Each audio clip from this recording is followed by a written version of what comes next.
Very different vibes. Yeah, very. I'll talk about some vibes on the when we get to my turn because I've been watching lots of different. No, not that, Aaron. Get that look out of your face. All right. I'm nothing. I'm drinking. Okay. Me. You. Us. Power. Yay. Hello and welcome to this, the first Star Wars Galaxy. Yeah. Hello and welcome to this, the first Star Wars Generations podcast of the new year of 2025. I am Matthew, your host. I am joined by the Arch Wizard Woo Woo in Chief, a reference you'll only find out about if you become a member and get our member content, but also known as Alex Corman, and the Trash Crab Queen herself, Erin of Lady Tano Creates Cosplay. Folks, how are we doing? What do you think of Skeleton Crew episode 6? Namaste. I have been hyping up this show nonstop for the entirety of its run. This has been the first episode that was kind of boring to me. There was a couple interesting things, but overall, it was a character development episode for sure, which I appreciated. But it didn't get me as excited or enthralled as the last few have. Still good. I mean, I liked learning more about KB and kind of getting a look into her mind, and we got to meet the Trash Crab Queen, and we got a shiny new ship, but or I guess same ship but shiny iteration of it, whatever you want to call it. I don't know. It was a fine episode. There were some good parts, but it just wasn't my favorite of the bit so far. That's fair. Aaron, what about yourself?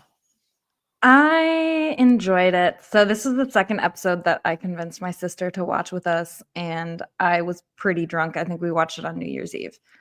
So then I rewatched it today, but I enjoyed it the first time around, but I'm glad I got to watch it again. And I'm glad you get to be here for this, Matthew, because I feel like the discussion and character development of KB is a very interesting topic, and the disabled community and what it's like to have friends who are not disabled, what it's like to be able-bodied and then have an accident and then be disabled, Right. Things like that. So I'm very curious to hear what you have to say, but all in all, I really loved watching the children learn how to communicate. Yeah. It's a tough lesson, but it really is. And I'll agree with you, Alex. I don't think this episode was just wham bam, all the things happening right now. This felt to me like the point in the movie where the characters have to do some introspection, realize they've had some real screw ups, because we've just had, Hulk has just Loki has just taken over and kicked all the Avengers to be separate, so now they all have to do some self-reflection and reconnection so they can come together for the big fight at the end. And yeah, it's hard to have that as a whole episode. And I think you're right. And I think it is. I really loved it for the reasons that Aaron was talking about in terms of being this chance to stop and take a breath. But it isn't as crazy as it has been the last couple episodes. I'm also going to say a quick side note. I'm only going to be on here for a few minutes. I announced recently the awesome news that I will have a new Padawan learner sometime in the summer. But my wife is currently going through the not great process of literally creating an apprentice from scratch. So I'm going to be mostly taking care of her today. So I just going to pop out after a few minutes and go back to that. But frankly, Aaron, what you picked up on, I wanted to come on specifically because of this, because what I saw them do with KB is, I'm not going to say necessarily the best disability representation I've seen ever, because I've seen a couple of other great examples, but it's easily in the top 5 and the far and away the best I've seen for Star Wars, and very much of the kind of in the line of what Echo did and what some other things have done. And it's because what they did with the character of KB was, let me start again. And it's because yes, this is a world in which incredible science exists and incredible, let's call it magic. Magic exists. And in most science fiction or fantasy realms, of which I think you can say Star Wars is both, though it's really much more fantasy. But in most of those worlds, you may have a disabled character, but then some combination of the science or the magic is able to basically fix their disability. And I, as a disabled person, am left feeling like I don't relate to this person. There's nothing that this person goes through that I can relate to. Yeah. Whereas KB, like for those of you who haven't seen this episode, I would say hit pause, definitely go watch it. But in case if you're not going to watch it for whatever reason, you still want to know what's happening. KB is one of the kids, and we've seen her have what are called in this world augmentations. She looks kind of like Lobot if you go all the way back to Empire Strikes Back.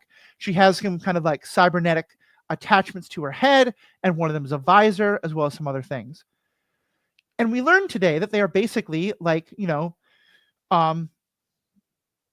a term that we use in the disabled community that of course I'm forgetting, but basically for like, technology that you use to improve your life, or to, in her case, literally make your life possible.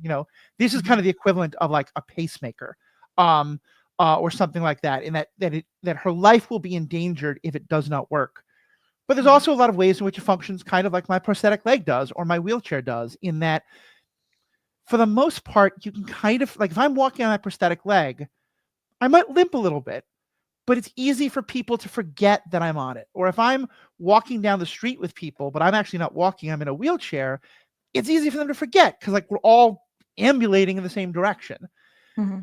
And the thing that can happen is, like, I have talked about how it can be really hard when everyone treats you like you're broken all the time and everyone wants to help you all the time. And that can be really frustrating. And this episode was about something that doesn't get shown as often, which is the opposite side, which is that, and I think again, no one in this group is like, mwahaha, we hate disabled people. Everyone in her friend group, including her best friend Fern, has the best of intentions. Her friend Fern, I think in a very kind of a good way, is like, look, you're my friend. I'm going to treat you like everybody else. I'm not going to baby you at all. And that's great, except that the combination of that without really listening means that when there are times where KB has to say, wait, I can't do this. I, because of my disability or because of my technological needs, am not able to function in the way you want me to function right now. Fern isn't very good at listening, and KB isn't very good at advocating for herself. And the combination is that there's a real frustration and a communication breakdown there. And I say that as both because one thing I really like that the show does is the show doesn't clearly say this is all KB's fault for not communicating or all Fern's fault for not listening. It's kind of on both of them. And that doesn't mean it's 50-50, because I think it doesn't matter if it's 50-50 or so. Like, that's not how actual relationships work. It's just Fern was trying to treat her friend in the best way she knew, but in some ways was not doing the best job she could. KB is trying to advocate for herself, but also, like as KB says, apparently when she first got injured, she lost a lot of friends, and she's really worried about losing her friends again. And while it's nice to have friends with an elephant man and someone who can't tell a bad guy if they're standing in front of them, she actually wants to be friends with Fern. It's a really sweet scene where she's like, I'm going to lose all my friends. And Wynn's like, no, you'll still have us. And the look on her face is like, yeah, but still, you're not the friends I'm caring about. It's kind of She's like, I mean, thanks, but right. But so just like, because again, I don't have a cybernetic prosthetic, but I have a prosthetic that can break. And it can, in my case, it's mostly not life-threatening, although, like, if it breaks and I fall in traffic or something like that, while crossing the street or something like that, it's really put me in a very bad situation. But I have had situations where, friends of mine got used to the fact that I could get around a lot and then, like, wanted me to go out and do something with them that I couldn't. And then I might even say, hey, I can't do this. And they'd ask me again and ask me again. And it's a hard balance, because for the most part, I want people to not, like, I want to be responsible for that communication, but I also then want to make sure I'm being heard with that communication. And I just liked everything about this, because there was no bad guy. Nobody was like, ableist with a capital A. It was just like, these are people who are best friends. They care about each other. And this is a hard thing to communicate. And they didn't do a very good job. And they learned about it. And they both got better because of it. Yeah. Yeah, when I first watched the episode, I was not processing in the beginning, like, why KB was so mad at Fern, thank you. I was like, is KB just mad at her because, like, she's being bossy and not taking anyone else's, like, opinion into consideration? Because, like, that's valid, but also, like, it seems a little out of nowhere. It took me a minute to, like, fully grasp what was going on. I also thought it was interesting because in past iterations of Star Wars, those cybernetic implants, we've seen them in Lobot. We saw them in an episode of Rebels. Like, they in the past, they were either, like, voluntary or, like, mandated by the Empire to improve productivity. And, like, they were seen as, like, quote unquote enhancements or like special, like when I first saw the character design at the beginning of the show, I was like, oh, it's just another one of those, like, that was like an optional thing put on her to like, make her better at school or something. And then like you Mhm. learn that like it's being used to keep her alive and used to make her function. And that was a really, different, and I appreciate Star Wars saying like, oh, actually, yeah, we use our technology for more than just like, making shit crazy, making like fancy improvements to people like they did in Book of Boba Fett. Yeah. It was fun to see them actually using technology, because I don't know if we've seen that really in other parts of Star Wars, where like they really use the technology to improve the lives of like, a child. I mean, Echo. I said a child. That correct. Yes. Yeah. He's not a child. Well, technically, if we're talking age, he is less Right. than 15. But Right. Yeah. Well, yes, true. But yeah, I mean, Echo, also fair. I mean, Echo. But Echoes is much more, I think, apparent that it was done to like keep him alive, versus like KB. She has to tell Right. you that it's meant to like help her, and not just like one of the voluntary things that they seem to do in the galaxy. And I think that's Yeah. very intentional, because I Oh, for think sure. like, I have a disability that a lot of the time is very visible. Like if I'm in a wheelchair, you can tell. If I'm shorts on, you can tell I have a prosthetic leg. And a lot of times I walk with a limp. But a lot of people, like, because they have chronic fatigue, or they have like, joint issues, or they have a pacemaker or something else that is literally internal, or anything like that, you often can't tell, or you can't tell under unless it's certain circumstances. So I think the fact that we couldn't tell for a long time was very intentional and really brilliant writing. yeah, And what I about you though? You started asking, but I'm curious what was it like for you watching that?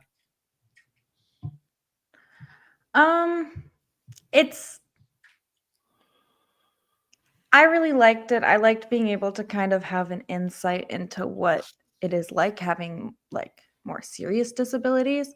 Mhm. I do not have any serious disabilities. I will say I do have like chronic fatigue disorder and things like that. I have several autoimmune or like invisible illnesses. I'm at a point in my life where they're very manageable. I don't have anything very serious, but I have been at a point where my health was really low, and it's like, oh, hey, let's all go do this. And I'm like, I need to take a nap. Like, you guys don't understand. Like, and so it made me feel a little bit seen. And I like how it was done in a way that reaches obviously like the disability community, but also reaches like community of people who have invisible illnesses and things that aren't as apparent. Right. And whether or not they're serious. I also liked how we had the foreshadowing of her parents bringing something up at the start of the show. Mhm. And so it's like we had in our mind, we knew that there was a problem, but we've kind of seen the show from the kids' perspectives, and from the kids' perspective, it's not a problem. They're not thinking about it. Yeah.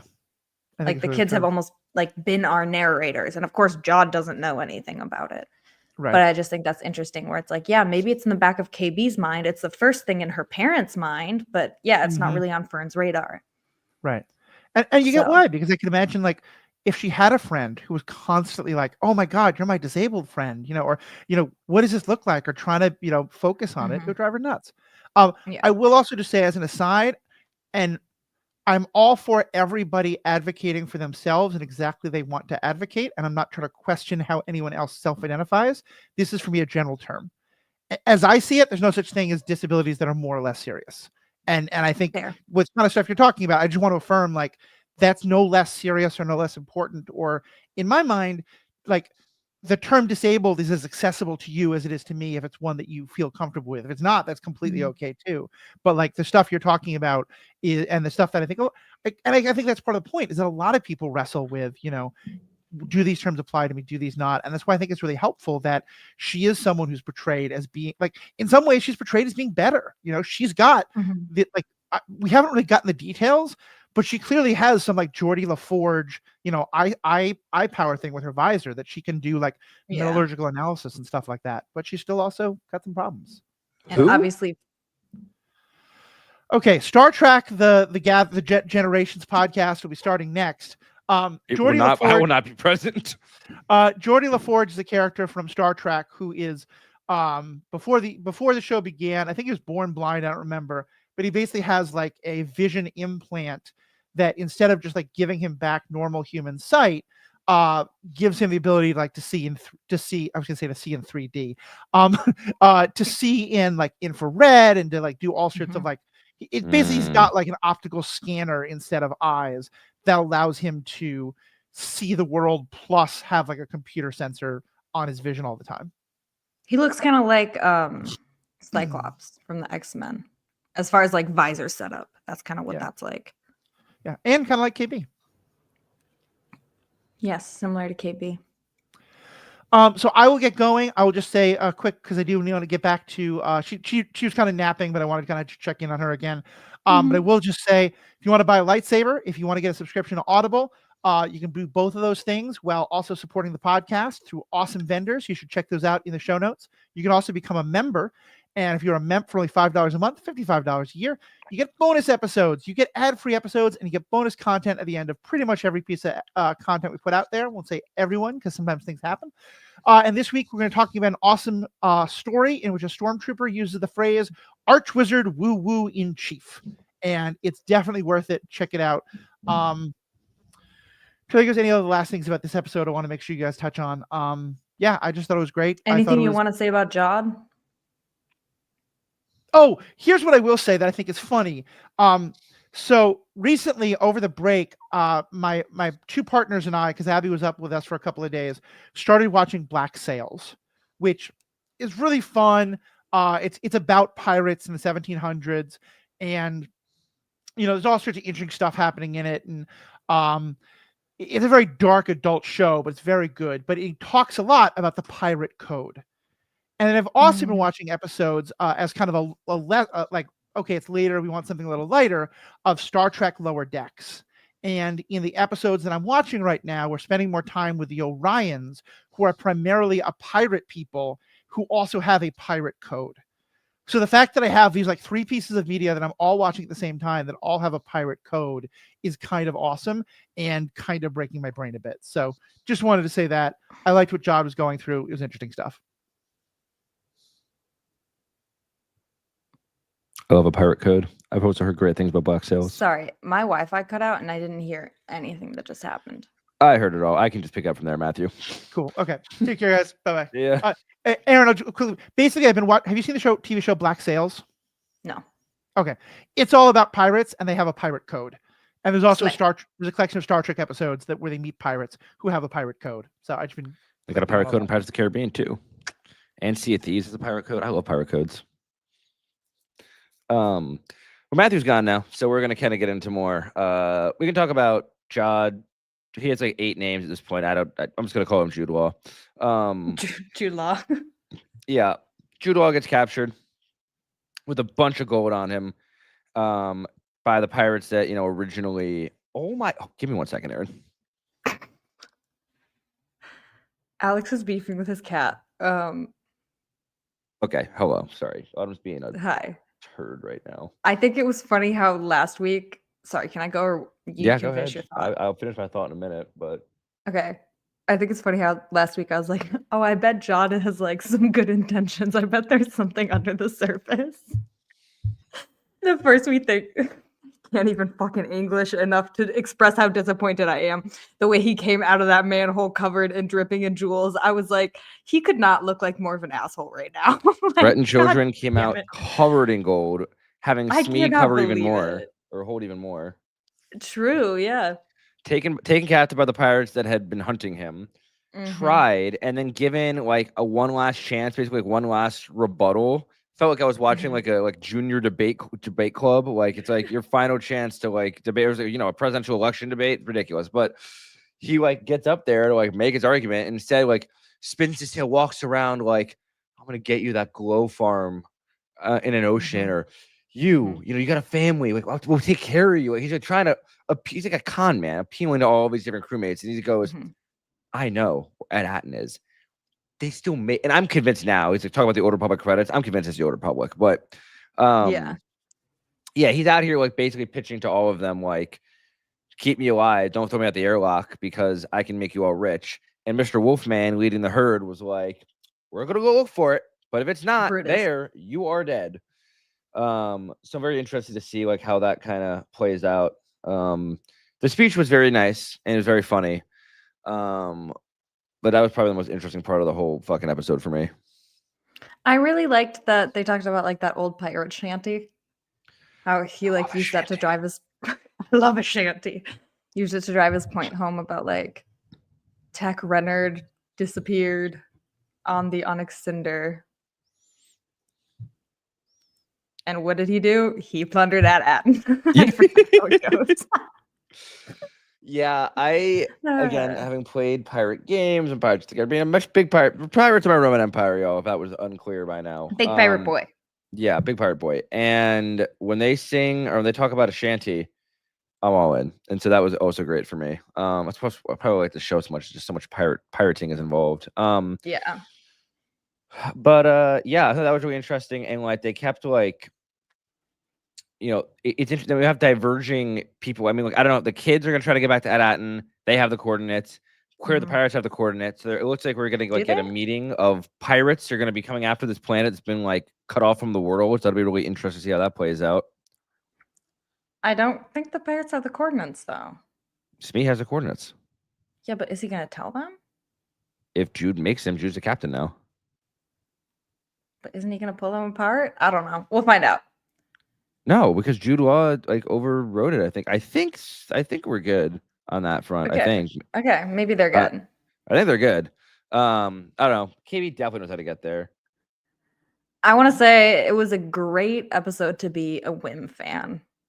Was it? I have so much love for that kid. He's so funny. Homeboy he's like, let's follow the trash crabs. Yeah, he's like, they're locals. Let's follow them and they'll get us home. They're speaking. They're intelligent. To be so real, though, Ezra Bridger did the same fucking shit on a different planet and it worked out great for him. So he did. Oh, poor Wim. It's just... And then they roll up on the giant crab and they're like, oh shit, I think we're food. Wim's like, why can I never be right about anything? Why do I always have to be wrong? God damn it. Like, this is so embarrassing. I mean, he's kind of a little dumb. He's dumb, but he's adorable. He's dumb but lovable, and he tries really hard. He tries so hard. And also, I like how Neil was kind of like, I want to go with my buddy, but we should go in twos. He's so cute. So bye, Wim. You're right, guys. Splitting up. Team of two is probably a better idea. We're not splitting up because we're angry. We're doing it strategically. Yeah. Okay, Neil. Yeah, and then Neil's got like fucking eagle eyes later when they're like trying to find them. He's like, he can like see them from like half a mile away. He goes, look, they're right there. Like through all the crabs. He goes, clearly that's them. I don't fully understand how the rescue actually happened, how she was steering she was somehow steering the ships that were hoisting up. Yes. Somehow she was using a control panel on the like 4 repulsor lifts. Yeah. So wait. So what's the ship called? Onyx Cinder Onyx. Onyx Cinder. Yeah. So she's on the Onyx Cinder hull, using a joystick on that ship to control 4 like other ships that are just trying to haul it off somewhere with cords. There is absolutely no way she's controlling them, yet somehow she is. Wait. I don't think she was on the Onyx Cinder. I thought she was on one of the platformy things. Was she on one of the platformy things? Because it's like they're all up here. 3 of them are up here. The Onyx Cinder is here, and there's one of them down here, and that's when they were trying to get low to pick up their friends. I think they were on the front left. You think you're on that one? Okay, that would make a little more sense then. But also, why again is there a control joystick on the outside of the hull for someone to use? I don't know. That felt a little silly to me. Just like finding crab people who are going to eat you alive, and then the crab mom throws a rock at them and prevent them from getting away. Like, what are we doing here? I don't know. I just felt like a little silly to me. And like also the children jumped onto a moving metal ship from a high altitude and sustained no damage. I love how Neil's I sustained more damage in Jedi Fallen Order, jumping from off a platform 5 feet off the ground than those kids sustained. Unfair, in my opinion. Deep cut. EA, take note of my rage. Yeah, I just love how Neil suddenly like cool with that when he was like not down for climbing earlier. He's like, oh my God, this is so scary. And she's like, let's jump. And he's like, okay. Not the Neil I know. Neo has gotten braver. He had his You know arc. what? He had his moment. You're right. I forgot about badass queen child chick lady. I forgot about that episode. You forgot about her doing parkour every step she took. I did. I somehow forgot about that, which is wild. What else happened this episode? I liked that one little interaction that Wim and KB had when, like, you know, he's doing the thing and she's like To explaining clarify, to him how to, I think you need to say what the thing was for the listeners. you know what? I'm gonna get into it. Okay. Okay, so right, KB collapses. Wim's like, holy shit, what's wrong? And she's like, my processors are corroded or something like that. Her AUG. I don't know. So her little visor she wears, the augmenter, basically like the thing that powers it, or somehow like there's like a little cylinder that was corroded and preventing it from functioning. And the cylinder is like in a little tray that pops out the back of her head, which was wild to watch. That was pretty weird. She's like, oh, here, let me pin my hair up. Wim, can you go yank my brain out? Yeah, it went it's like fucking like it was crazy. It was crazy to watch. It was kind of cool, but kind of like crazy to watch. It was like an automated, like those big ass trucks when you unlock it and the little step thing comes down. Yeah, a little tray comes out, or like a. Yeah. My cat is skulking around in the dark. But yeah, keep going. Sorry. The moment they had. I loved, because when he's like, he can be very helpful. I think he really just needs firm direction, you know? He needs a leader. Yeah, he thinks he's the leader. But it was very cute when KB called him, she was like, thanks, Jedi. Like called him a Jedi. He was like, thanks, KB. He was like, oh shit. He's like, oh shit. No, yeah, that's what I wanted to just say. That is when KB found in love. That's when not KB. That is when Wim fell in love, when he was called a Jedi. Oh, with KB. Yeah. Okay, so that's new. I'm mostly joking. I'm just saying. Yeah, I figured. Also, when they first get to a little junk pile and like one random droid has a bug climb out of its eye, and Wim goes, I hope SM-33 is okay. I'm like, why is bug out of eye just like the standard for SM-33 memory now?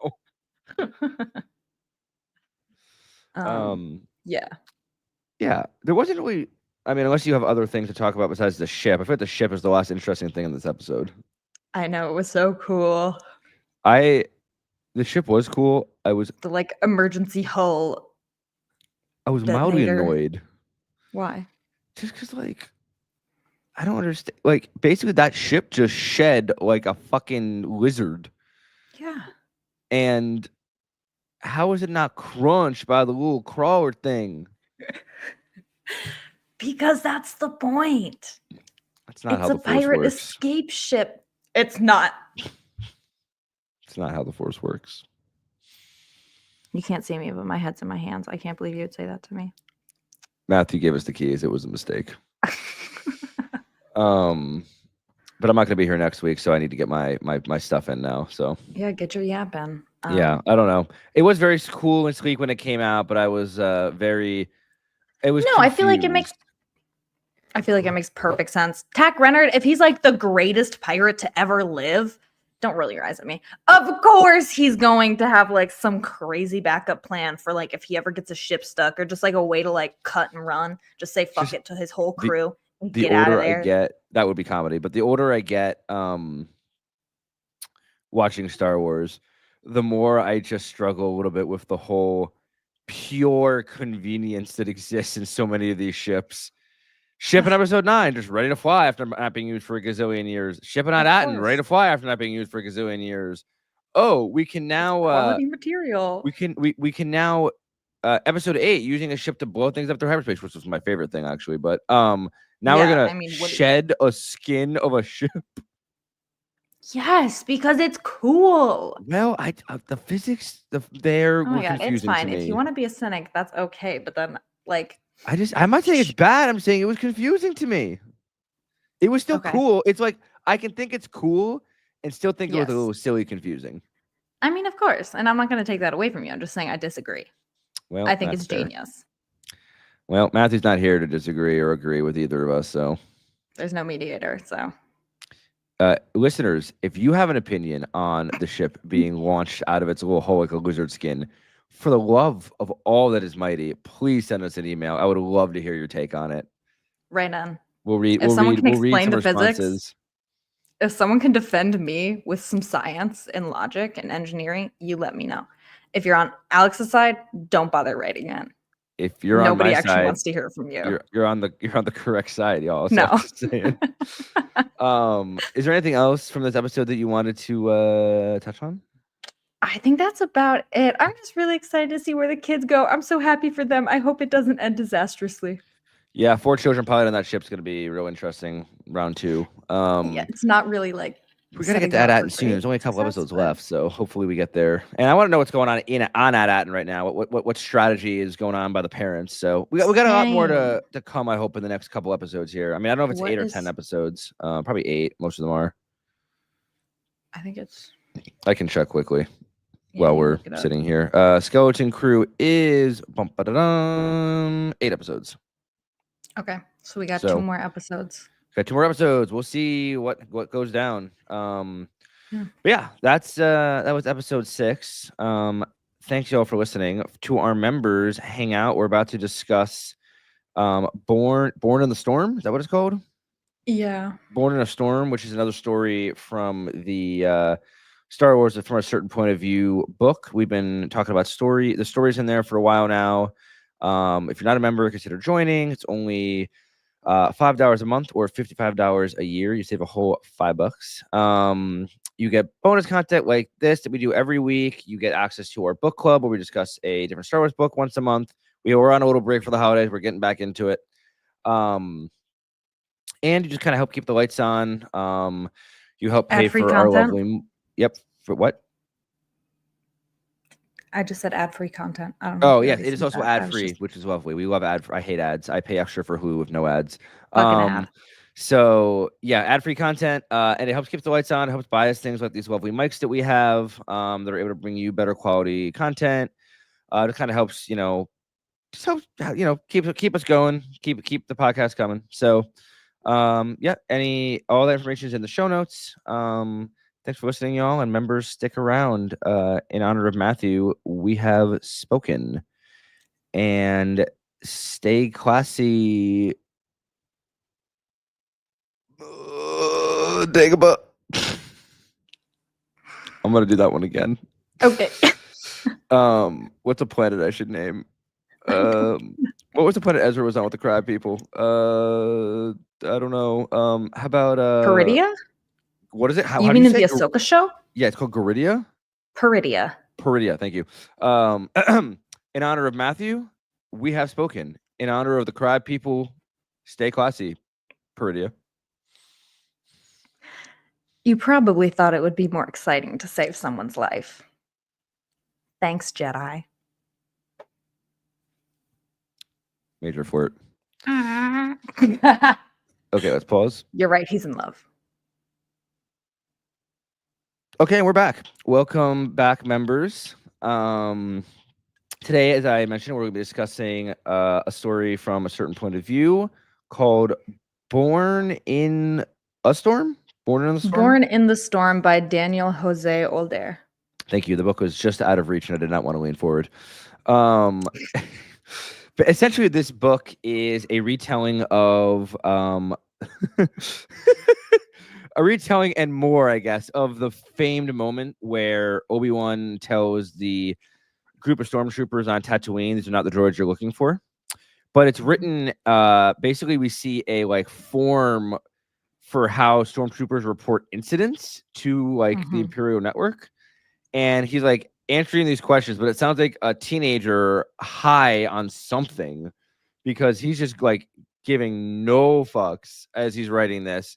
And goes on to describe everything from like, walking through the desert to wanting to be on a dewback to going in the cantina to an old man and a blonde kid with some droids, and eventually basically stealing a dewback in an erotic manner and riding it off into the deserts of Erotic? Tatooine as he throws off his armor and clothes apparently, and like is writing this report and says, "This is the last you're ever going to hear from me," and just goes off into the distance, maybe to join the Tuskens. Unclear. Aaron, you had something to add about my comment about how he erotically caresses the snout of the dewbacks? Oh, okay. Didn't really want you to go further into it, actually. I was going to mention some context earlier What about context is needed? how little of a fuck this guy gives. Ooh, okay. So basically, like the machine that he's reporting to, it says like, were any other members of your detachment involved in this incident? He goes, oh yes, very much so. Which ones? Be specific. Literally all of them. Were any officers injured during this incident? He goes, one can only hope. And yeah, that's kind of this guy's attitude the entire time. He complains about one of his supervisors being like an old clone and how this motherfucker repeats everything, which is why when Obi-Wan says, these are not the droids you're looking for, the stormtrooper says, move along. Move along. He says it twice. And that's explained. You gotta talk louder. You can't hear me? You for a minute there, you got really quiet. That whole little couple sentences there. You were talking like this. Sorry, I'll speak the fuck up. Thank you, Christ. Yeah, what I liked about it was like the whole time I'm reading this, I'm like, is this guy have a death wish? He literally is like, he literally calls Darth Vader at one point Archwizard Woo Woo in Chief. Mm-hmm. And I near pissed myself laughing. I thought that was the funniest thing I'd ever read in a Star Wars book in my life. Do you have the book right there, Aaron, in front of you? Can you read the line?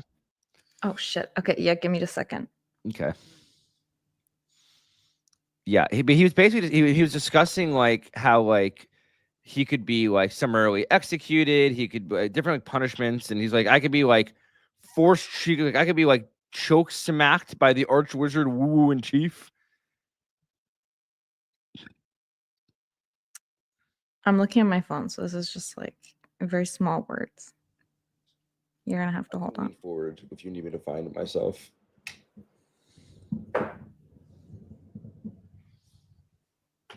Ah, okay. Sorry, didn't mean to. Just as I fucking leaned forward. Okay. He says he's talking about like if they didn't just jump to action. If we didn't, we'd have been summarily executed, remember? Or long distance choke smashed by your beloved Archwizard Woo Woo in Chief. Hard pass on that option. Thanks, so. Oh man, it was so funny.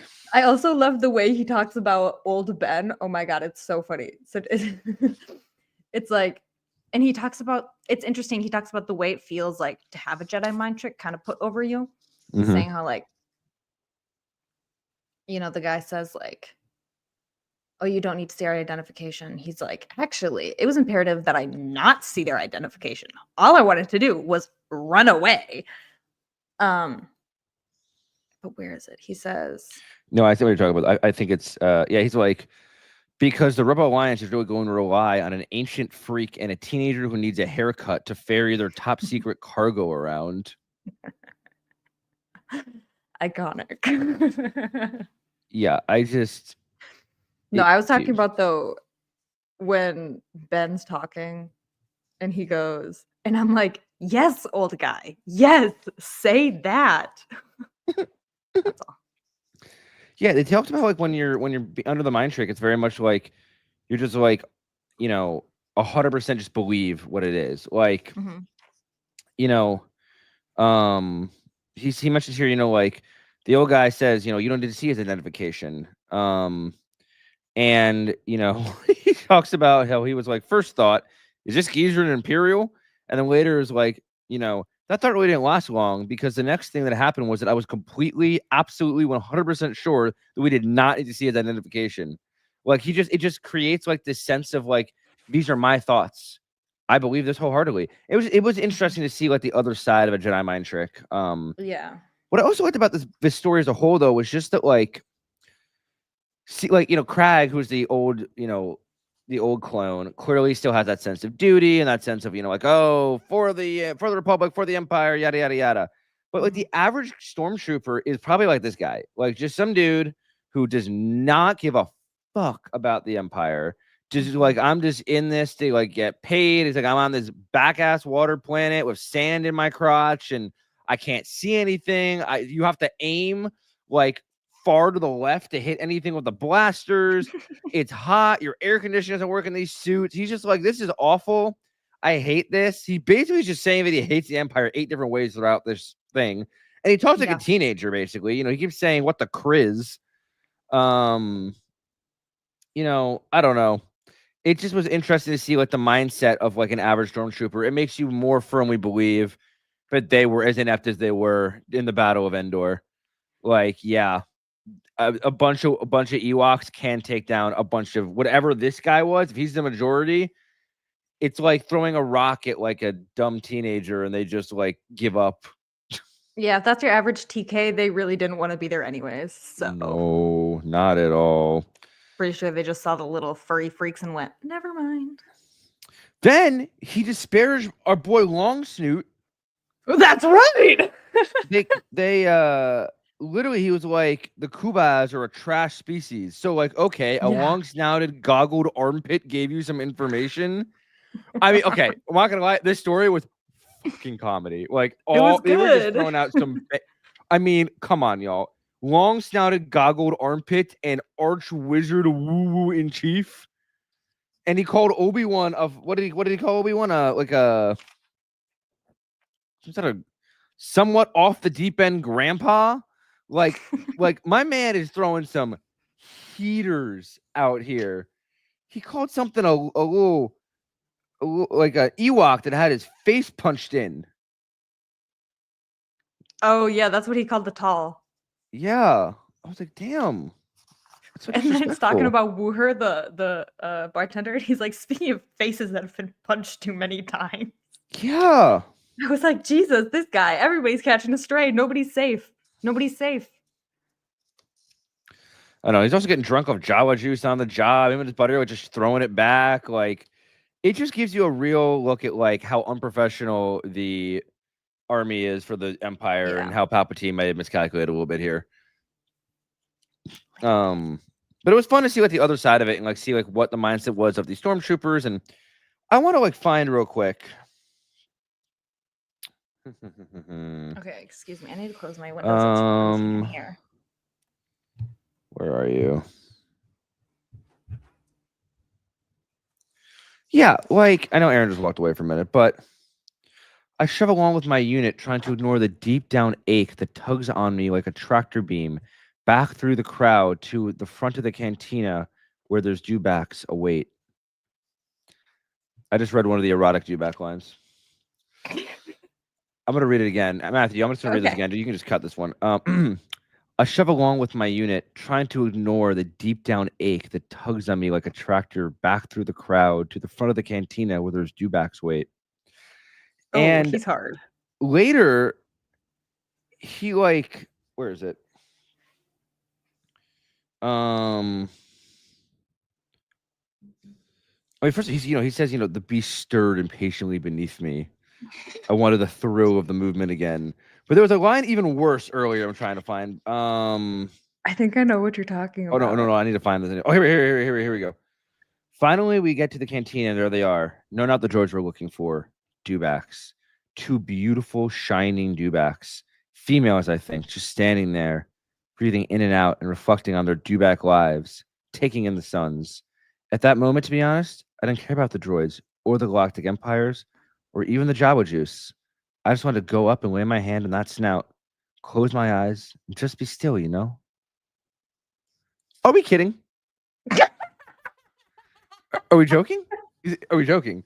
In the middle of this story, this man is just like down bad for a giant lizard. Okay, have you ever ridden a horse? Yes. Have you seen a dewback? Have you ever bonded with a horse? I'm gonna repeat my statement. Have you seen a care. dewback? This is not bonding with a majestic horse. Yes, they are This is ugly. like a ton. fucks. This is literally like you're bonding with like an iguana that got hit by a expansion ray. Are you Fun fact, I've been dissing my bitch slapped boy by an iguana iguanas? before. With its tail. Members, you're getting a wild one today. Crazy lore drop. Yeah, I have a video of it too. It will not be in the show notes. Okay.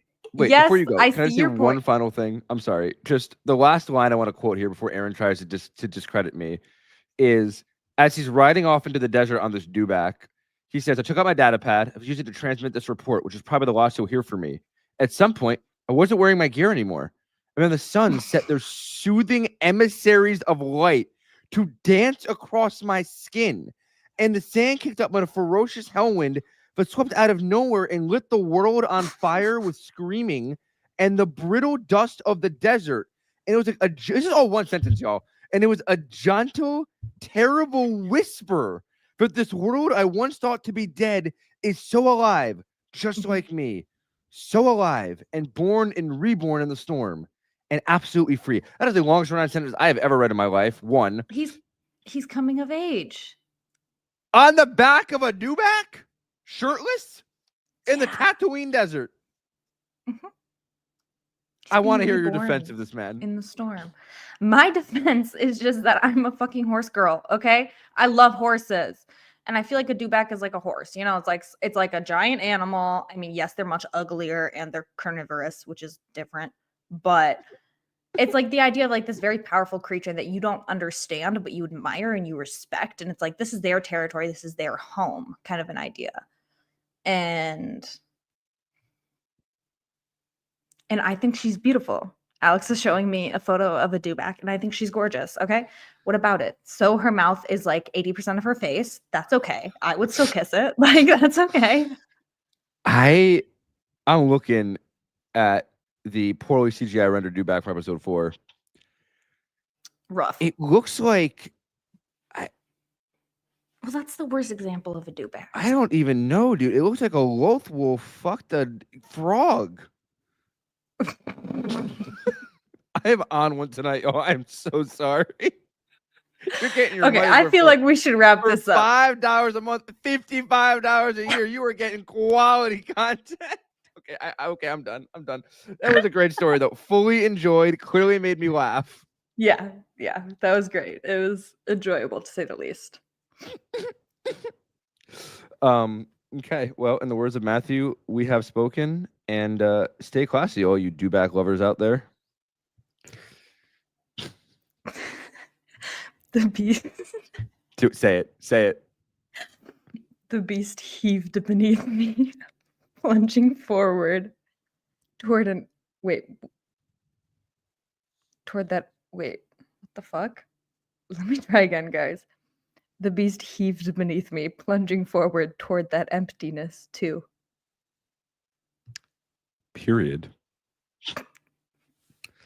Slay. That was insane. Fuck. All right. And stream?